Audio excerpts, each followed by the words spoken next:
Hello friends. आज रात मैंने एक बहुत ही डरावना सपना देखा। आप सोचोगे तो हंसोगे, लेकिन सच में मैं चिल्ला के उठ गई। मैं बहुत ज़्यादा डर गई उस सपने में। और क्या मेरा डरावना सपना था, आप सोचो और उस सपने को एंजॉय करो कि मैं किस तरह से डर गई और कितनी बुरी तरह से मैं चिल्ला रही थी सपने में, और चिल्ला चिल्ला के मैं उठी हूँ उस सपने को देखने के बाद।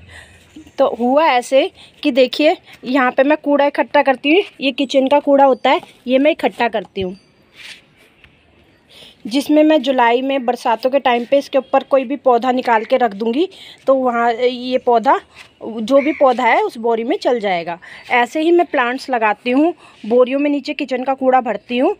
गर्मियों को छोड़ के मैं किसी भी टाइम में उन पे प्लांट्स रख देती हूँ और वो वहाँ से खाद भी ले लेते हैं और चल जाते हैं। तो इस तरह से मैं किचन का कूड़ा इकट्ठा करती हूँ। और यहाँ देखिए, मेरी बोरियों में 2-3 बोरियाँ यहाँ पे रखी हुई हैं। तो इसमें बोतलें हैं, तरह तरह की थैलियाँ कटी हुई हैं। मतलब गार्डनिंग के लिए कूड़ा इकट्ठा कर रखा है कि बोतलें हैं, डब्बे हैं, जो भी है इस तरह से इकट्ठा कर रखा है मैंने। ये देखिए, बोतलें, डब्बे, इस तरह से मैं इकट्ठा करती रहती हूँ जब तक।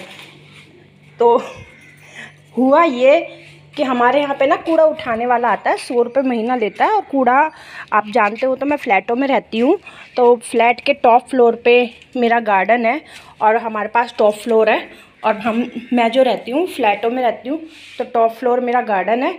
और यहाँ पे कूड़ा उठाने वाला आता है और कूड़ा उठा के लेके जाता है, 100 रुपये महीना लेता है। मैं किचन का कोई भी कूड़ा नहीं फेंकती हूँ, प्लास्टिक की बोतलें वगैरह नहीं फेंकती हूँ। ढक्कन वगैरह स्टैंड के लिए यूज़ कर लेती हूँ कि गमलों के नीचे, बोतलों के नीचे ढक्कन यूज़ कर लेती हूँ। या किसी भी तरह का कूड़ा जो मेरे गार्डन में कहीं पे भी कुछ काम आ सकता है तो मैं नहीं फेंकती हूँ। गत्ते वगैरह मेरे किचन में कंपोस्ट में काम आ जाते हैं। सिर्फ प्लास्टिक की थैलियाँ या रैपर्स ही प्लास्टिक के मैं फेंकती हूँ। तो इस तरह से मैं ये कूड़ा इकट्ठा करती हूँ। तो हुआ यूँ कि कूड़े वाला आया और ये कूड़ा उठा के ले गया। मैं नीचे बहुत सारे गमले रखे हुए हैं, तो मैं उनमें पानी दे रही थी और वो कूड़े वाला वो कूड़ा ले जाने लगा। तो मैंने उसको रोक लिया। मैंने कहा, तूने किससे पूछ के ये कूड़ा उठाया है?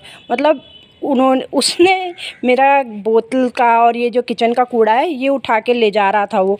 तो मैंने बोला उससे, लेडीज़ थी, मैंने उससे बोला कि तुम किससे पूछ के ये कूड़ा उठा रही हो? कह रही, तुम कौन? मैं कहा, जहाँ से ये कूड़ा उठा के लाई उस घर की मालकिन हूँ मैं। कह रही, तू मालकिन है कि तेरा बेटा मालिक है? मैंने कहा, है, मेरा बेटा हो, चाहे मैं हूँ, चाहे मेरा हस्बैंड है, चाहे मेरा बाप है, लेकिन मालिक तो मैं ही हुई ना। और ये कूड़ा तो किसकी मर्ज़ी से उठा के लेके जा रही है? किसकी परमिशन से पूछ के तूने ये कूड़ा उठाया? और मैं उसको समझा नहीं पा रही, और वो औरत मेरे से लड़ने के लिए तैयार है और मेरा कूड़ा लेके जा रही है। बताओ कैसे ले जाने दूँ? मैं इतनी तेज़ चिल्ला के उठी, झुंझला के उठी कि कैसे उसको समझाऊँ। अड़ोसी पड़ोसियों को सबको इकट्ठा कर लूँ। सब अपने अपने बिज़ी थे। मैं कैसे किसको बुलाऊँ, कैसे किसको समझाऊँ कि ये कूड़ा मैं नहीं जाने दे सकती, ये मेरे लिए बहुत कीमती है। हालांकि मेरे पास पैसे की कोई कमी नहीं है। मैं नर्सरी से अब तक 5,000 की लगभग मैं मिट्टी ला चुकी हूँ अपने गार्डन में, जिसमें मैंने प्लांट्स लगाए हैं। और खाद भी मैं जब तब ले आती हूँ, मेरे को पड़ती है 130 रुपये की 10 किलो पत्ते की खाद मेरे को नर्सरी में मिल जाती है। तो मैं ले आती हूँ, खाद की भी कोई प्रॉब्लम नहीं है। मिट्टी भी मैं ख़रीद के ले आती हूँ, खाद भी मैं ख़रीद के ले आती हूँ। ये देखिए, यहाँ पे ये मेरी पत्ते की खाद रखी हुई है। तो प्रॉब्लम तो कुछ नहीं है, लेकिन मेरा कितने दिनों से मैं ये कूड़ा इकट्ठा कर रही हूँ और वो इस तरह से ले जा रही थी। मेरी तो हालत ख़राब हो गई। सपने में मैं चिल्ला पड़ी और बहुत बुरी तरह से डर गई। और आप समझ सकते हो कि कितनी बुरी मेरी हालत हो गई।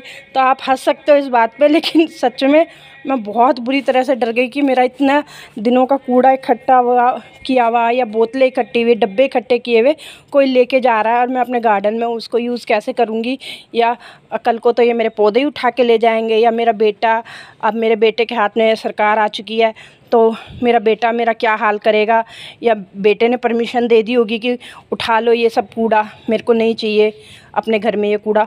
तो मतलब कि मेरे को ऐसा लगा जैसे बेटे के हाथ में सरकार आ चुकी है और मेरा ये हाल हो चुका है। तो ये डर मेरे को अक्सर होता है मेरे पिता ने मेरे नखरे खूब उठाए, मेरा पति भी मेरे नखरे खूब उठाता है, लेकिन पता नहीं अंदर ही अंदर एक डर है कि कल को मेरा बेटा मेरे नखरे उठाएगा कि नहीं उठाएगा। तो ये डर मेरा बना हुआ है और ये सपने में इस तरह से उजागर हुआ कि मेरी हालत ख़राब हो गई।